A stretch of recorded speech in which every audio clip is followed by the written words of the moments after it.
मनोहर गरीब छात्र था। उसकी मां नहीं थी। वो अपने पिता सुरेश के साथ रहता था। सुरेश बूट पॉलिश का काम करता था, जिससे दोनों बाप बेटे का गुजारा किसी तरह से होता था। गरीब होने के कारण स्कूल में भी सभी मनोहर का बहुत मजाक बनाते थे, लेकिन किसी को भी मनोहर की सच्चाई का पता नहीं था। सुबह हो गई, लेकिन मनोहर अब भी सो रहा था। मनोहर बेटे, आज तुम्हें स्कूल नहीं जाना है क्या? तू सो क्यों रहा है? नहीं पिताजी, मैं अब स्कूल नहीं जाऊंगा। लेकिन तू स्कूल क्यों नहीं जाना चाहता है? बेटे, तू पढ़ लिख जाएगा तो हमारी गरीबी दूर हो जाएगी। चल जल्दी से तैयार हो जा। नहीं पिताजी, मैंने कहा ना, मैं अब स्कूल नहीं जाऊंगा। ये कैसी जिद है मनोहर? तू स्कूल नहीं जाएगा तो मैं भी काम पर नहीं जाऊंगा। ये जिद नहीं है पिताजी। फिर क्या बात है? आपने 3 महीने से स्कूल की फीस नहीं भरी। कल टीचर ने कहा कि जब तक मैं फीस नहीं भर देता मुझे स्कूल आने की कोई जरूरत नहीं है। तो ये बात है। मैं आज ही तेरे स्कूल की फीस का इंतजाम करता हूँ। ऐसा कहकर सुरेश जूते पॉलिश करने का सामान लेकर घर से निकल पड़ता है। मनोहर सरकारी स्कूल में पढ़ता था। 100 रुपए के हिसाब से 3 महीने की फीस 300 रुपए बनती थी। इतने पैसे एक दिन में कमा पाना सुरेश के लिए नामुमकिन था। एक दिन में मुश्किल से 100 रुपए कमा पाता हूँ, जो खाने पीने में खर्च हो जाते हैं। मैं 300 रुपए कहाँ से लाऊंगा? लेकिन मैंने मनोहर से वादा किया है, मैं किसी भी तरह से पैसों का इंतजाम करूंगा। मेरा मनोहर पढ़ लिख जाएगा तो बड़ा बाबू बनेगा। ये सोचता हुआ सुरेश शहर के सबसे बड़े चौराहे पर जा पहुंचा, जहां वो रोज सड़क के किनारे बैठकर लोगों के जूते पॉलिश किया करता था। सुरेश वहां अपना काम शुरू कर देता है, लेकिन वो बेहद चिंता में था। एक सेठ रोज सुरेश से अपने जूतों पर पॉलिश करवाने वहां आया करता। वो उस दिन भी आया। सुरेश! सेठ की आवाज सुनते ही सुरेश हड़बड़ा गया। जी सेठ जी। सेठ ने अपने पैर सुरेश के सामने कर दिए। सुरेश उनके जूतों पर पॉलिश करने लगा। क्या बात है? आज तेरा काम में मन नहीं लग रहा? नहीं सेठ जी, ऐसी बात नहीं है। सुरेश ने सेठ को अपनी चिंता का कारण बताया। तो ये बात है। एला 300 रुपए और अपने बेटे की स्कूल की फीस भर दो। नहीं सेठ जी, मैं ये पैसे नहीं ले सकता। क्यों नहीं ले सकते? इतने पैसे मैं कैसे चुका पाऊंगा? इसमें चिंता की क्या बात है? इन पैसों के बदले में तुम रोज मेरी गाड़ी भी साफ कर देना। ठीक है सेठ जी, आपका बहुत बहुत धन्यवाद। सुरेश खुशी खुशी वो पैसे लाकर मनोहर को देता है। मनोहर बेटा, ये ले पैसे। कल स्कूल जाना और अपनी स्कूल की फीस भर देना। ठीक है पिताजी। दूसरे दिन मनोहर स्कूल जाता है और टीचर को फीस देता है। इस बार तुम्हें माफ कर रही हूँ मनोहर, लेकिन अगली बार तुमने फीस भरने में देरी की तो स्कूल से तुम्हारा नाम काट दूंगी। जी मैडम। मनोहर चुपचाप अपनी सीट पर बैठ जाता है, लेकिन क्लास के दूसरे बच्चे उसका मजाक उड़ाने लगते हैं। ये पैसे कहाँ से लाया मनोहर? कहीं से चोरी की है या उधार मांग कर लाया है? नहीं नहीं, किसी से भीख मांग कर लाया होगा। ऐसा कहकर बच्चे हंसने लगते हैं। मनोहर रुआंसा हो जाता है, लेकिन किसी से कुछ नहीं कहता। मनोहर को रोता देख क्लास टीचर कहती है, क्या बात है मनोहर, तुम रो क्यों रहे हो? मनोहर टीचर को बताता है कि बच्चे किस तरह से उसका मजाक उड़ा रहे हैं। तुम इतनी देर से फीस भरोगे तो सब यही कहेंगे, अगली बार से समय पर फीस भरना। बेचारा मनोहर टीचर को कुछ नहीं कह पाता है। कुछ दिन तक सब कुछ यूं ही चलता रहा, लेकिन अचानक एक दिन सुरेश की तबीयत बिगड़ गई। सुबह वो बिस्तर से नहीं उठा। बाबा, बाबा, क्या बात है? आज काम पर नहीं जाना क्या? मनोहर बेटा, आज मेरी तबीयत ठीक नहीं है, तू स्कूल चला जा। मनोहर ने देखा कि सुरेश को तेज बुखार था। वो अपने बाबा को बुखार की दवा खिलाकर स्कूल चला गया। कुछ दिन बीत गए, लेकिन सुरेश की तबीयत में सुधार नहीं हुआ, बल्कि उसकी तबीयत और बिगड़ गई। वो बहुत दिनों से काम पर नहीं गया था। ये देखकर मनोहर ने सोचा, बाबा की तबीयत बिगड़ती जा रही है। मेरे पास दवाइयों के लिए पैसे नहीं है, घर में खाने के लिए भी कुछ नहीं है, स्कूल की फीस भरने की तारीख भी नजदीक आ रही है। मुझे कुछ करना होगा। ऐसा सोचकर वो घर की जिम्मेदारी अपने नन्हे कंधों पर ले लेता है। दूसरे दिन स्कूल जाने से पहले उसने अपने स्कूल बैग में किताबों के साथ बूट पॉलिश का सामान रख लिया और स्कूल चला गया। स्कूल में, मनोहर, मैं बहुत दिन से देख रही हूँ तुम्हारे कपड़े कितने गंदे हो गए। लगता है तुमने इन्हें बहुत दिनों से नहीं धोया है। तुम्हारे जूते भी पुराने हो गए हैं, मोजे फट गए हैं। अगर ऐसे ही आलस और गंदगी में रहना है तो कल से स्कूल आने की कोई जरूरत नहीं है। तुम्हारी वजह से दूसरे बच्चों पर बुरा असर पड़ रहा है। लेकिन टीचर। चुप रहो, मैं कुछ नहीं सुनना चाहती। टीचर की डांट सुनकर मनोहर चुप हो जाता है। क्लास खत्म होने के बाद जब टीचर क्लास से बाहर चली जाती हैं, तब क्लास के दूसरे बच्चे मनोहर का मजाक उड़ाने लगते हैं। देखो देखो, इसकी तो स्कूल बैग भी फटी हुई है। बच्चों ने मनोहर का स्कूल बैग छीन लिया और खोलकर देखने लगे। उसमें उन्हें बूट पॉलिश का सामान मिल जाता है। यह तो बूट पॉलिश का सामान है। चल, हमारा जूता चमका। नहीं नहीं, मैं जूता चमकाने के लिए स्कूल नहीं आता। बाहर जाकर दूसरों के जूते चमकाएगा तो हमारे भी चमका दे, नहीं तो टीचर से तेरी शिकायत कर देंगे। मनोहर को मजबूरी में क्लास के बच्चों के जूते पॉलिश करने पड़ते हैं। वो एक एक करके सब बच्चों के जूतों में पॉलिश करने लगता है और खुद को अपमानित महसूस करता है। स्कूल की छुट्टी के बाद वो शहर के उसी चौराहे पर आ जाता है जहां सुरेश बूट पॉलिश किया करता था। वो वहां बैठकर लोगों के जूतों में पॉलिश करने लगता है। उस दिन उसने कुछ पैसे कमाए, जिससे उसने खाने का सामान और बाबा के लिए दवाई खरीदी। रात में जब वो घर लौटा, मनोहर बेटे, आज तूने स्कूल से आने में बहुत देर कर दी।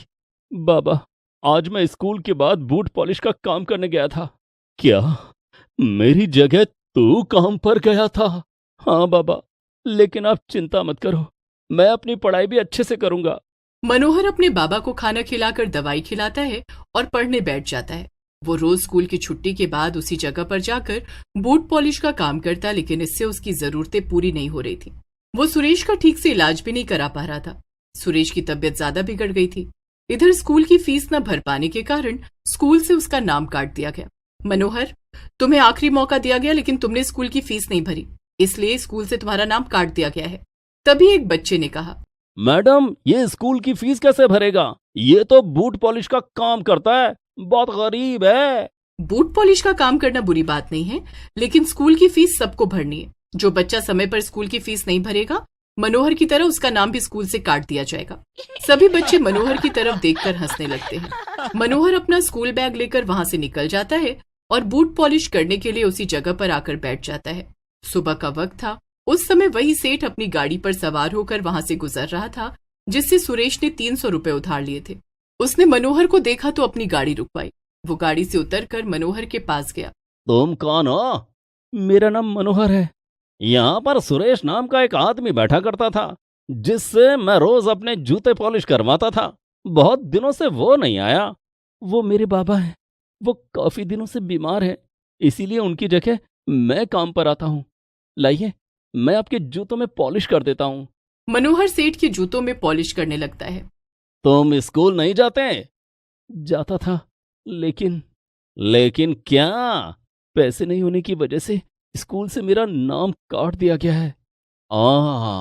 मुझे अपने बाबा के पास ले चलो। ठीक है। मनोहर सेठ की गाड़ी में बैठ जाता है और उसे अपने घर ले जाता है।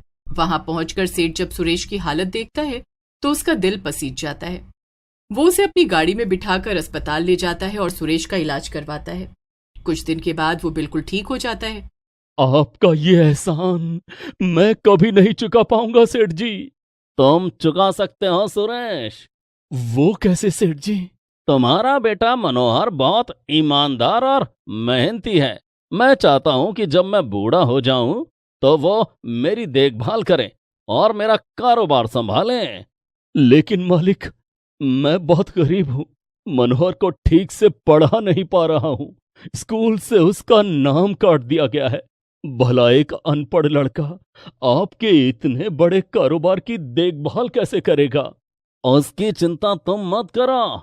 मैं मनोहर की पढ़ाई की जिम्मेदारी लेता हूँ। उसे खूब पढ़ाऊंगा और तुम लोगों के रहने खाने का भी इंतजाम कर दूंगा।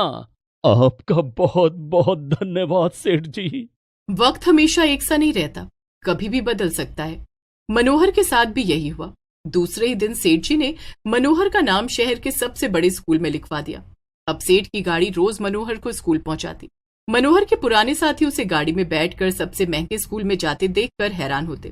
वो मनोहर की तरफ दोस्ती का हाथ बढ़ाना चाहते थे, लेकिन अपने बुरे कर्मों की वजह से ऐसा कर नहीं पाते थे।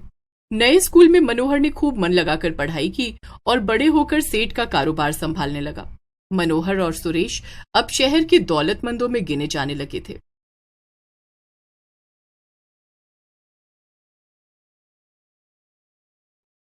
फागुनी एक गरीब स्कूल स्टूडेंट थी।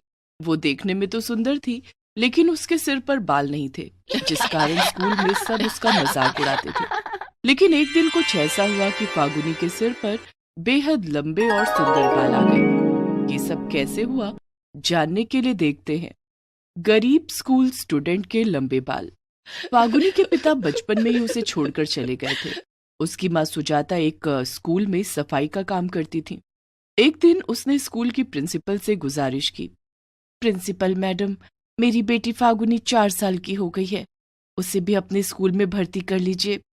लेकिन सुजाता, हमारे स्कूल की फीस तुम्हारी सैलरी से भी ज्यादा है, क्या तुम स्कूल की फीस भर पाओगी? मैडम आप तो जानती हैं कि मैं कितनी गरीब हूँ, मैं इतने पैसे कहाँ से दे पाऊंगी। अगर आप दया करके फागुनी की स्कूल फीस माफ कर देंगी तो आपकी बहुत मेहरबानी होगी, प्लीज मैडम।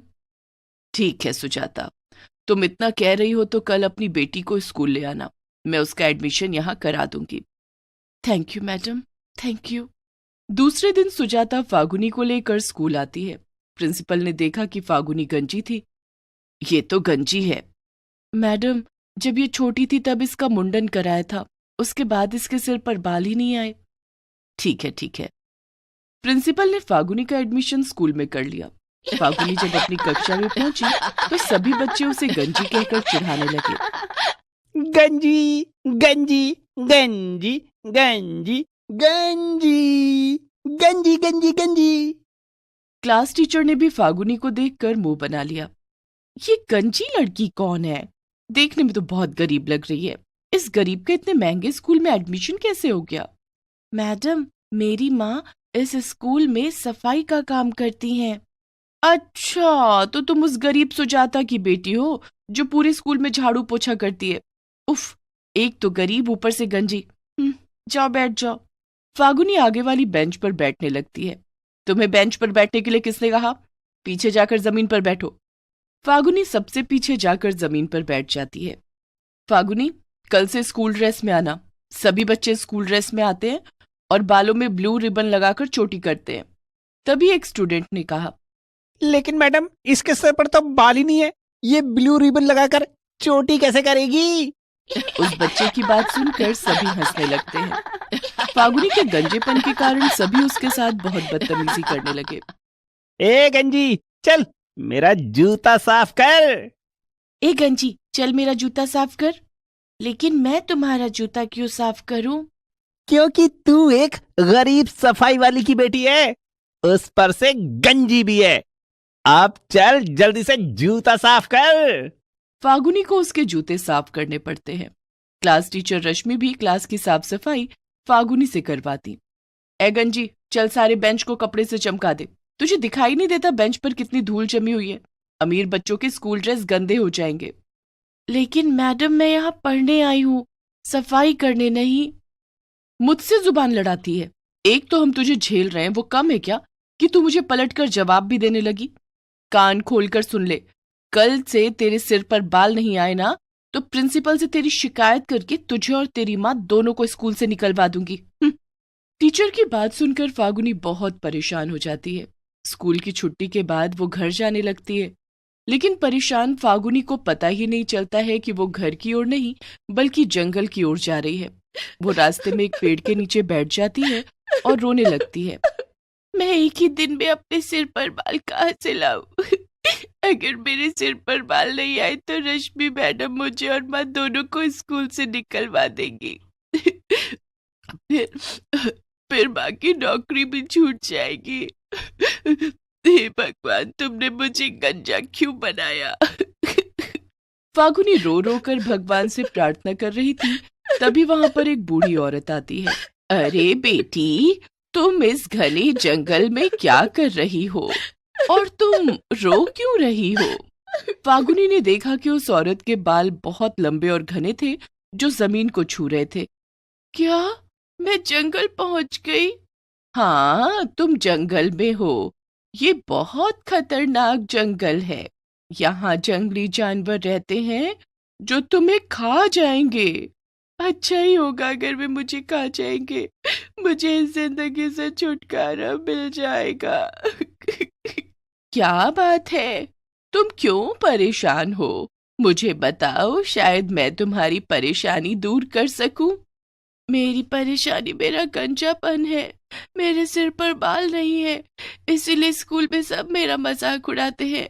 अब तो रश्मि मैडम ने कह दिया है कि कल तक मेरे सर पर बाल नहीं आए तो वो मुझे और मेरी माँ को स्कूल से निकलवा देंगी। हम लोग बहुत गरीब हैं, अगर मेरी माँ को काम से निकाल दिया गया तो हम लोग भूखों मर जाएंगे। हो, तुम परेशान मत हो, तुम्हारे सिर पर अभी बाल आ जाएंगे। मैं एक जादूगरनी हूँ। मैं ऐसा जादू करूंगी कि जो लोग तुम्हारा मजाक उड़ाते हैं और तुम्हारे साथ बुरा व्यवहार करते हैं, उनके सर के बाल उड़कर तुम्हारे सिर पर आ जाएंगे। वे लोग गंजे हो जाएंगे और तुम्हारे सर पर बाल आ जाएंगे। क्या ऐसा हो सकता है? हाँ, बिल्कुल हो सकता है।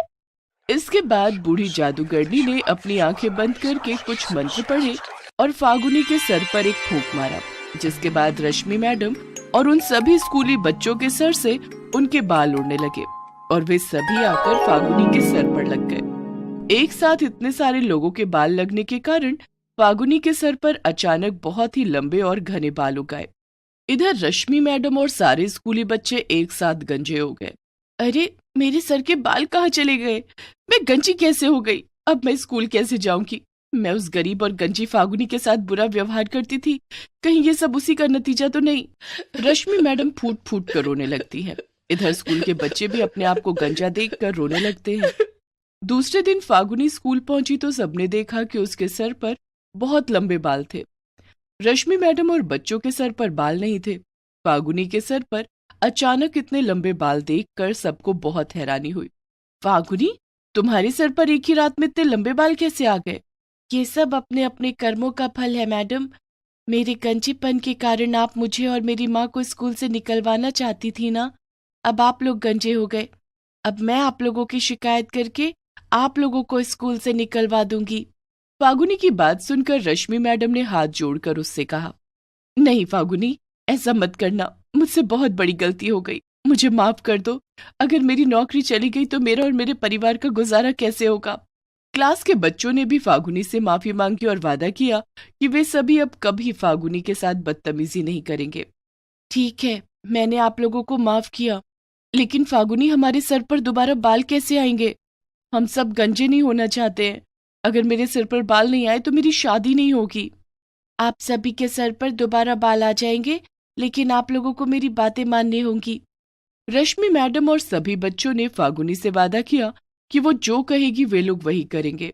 ठीक है, तो सबसे पहले रश्मि मैडम, आप पूरी क्लास की बेंच को कपड़े से चमकाएंगी। उसके बाद आप मेरे बालों में कंघी करके उसकी चोटी बनाएंगी और उसमें ब्लू रिबन लगाएंगी और बाकी बच्चे क्लासरूम में झाड़ू लगाएंगे। फागुनी के इतना कहते ही सब अपने अपने काम में लग गए। रश्मि मैडम ने सबसे पहले सारे बेंच को कपड़ों से साफ किया। उसके बाद वे फागुनी के बालों में कंघी करने लगी, लेकिन फागुनी के बाल इतने लंबे थे कि वे रश्मि से संभल ही नहीं रहे थे। रश्मि मैडम, अगर मेरे बालों को कुछ हुआ और चोटी अच्छी नहीं बनी तो याद रखना, आप हमेशा के लिए गंजी ही रहोगी। नहीं नहीं फागुनी, तुम्हारे बालों को कुछ नहीं होगा, मैं अच्छे से इनकी चोटी बनाऊंगी।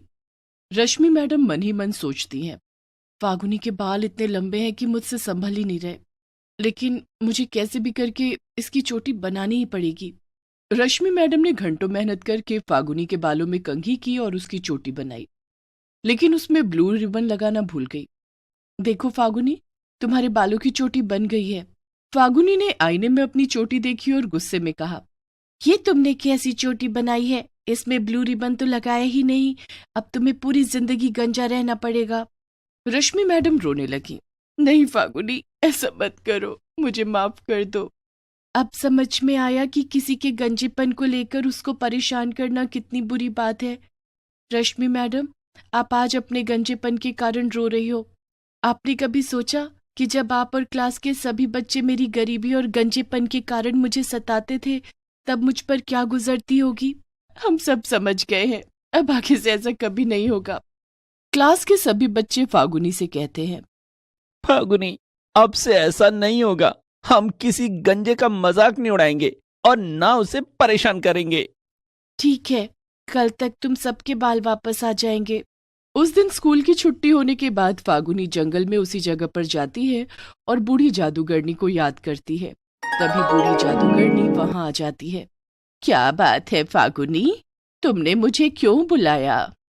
मैं चाहती हूँ कि उन सभी के सर पर बाल वापस आ जाएं जिन्हें आपने गंजा किया था, लेकिन मेरे सर के बाल ऐसे ही लंबे और घने रहें। ठीक है फागुनी, ऐसा ही होगा। बूढ़ी जादूगरनी ने कुछ मंत्र पढ़े, जिसके बाद रश्मि मैडम और क्लास के सभी बच्चों के सर पर बाल वापस आ गए और फागुनी के बाल वैसे ही लंबे और घने थे। उस दिन के बाद से किसी ने भी फागुनी को परेशान नहीं किया। Please subscribe this channel.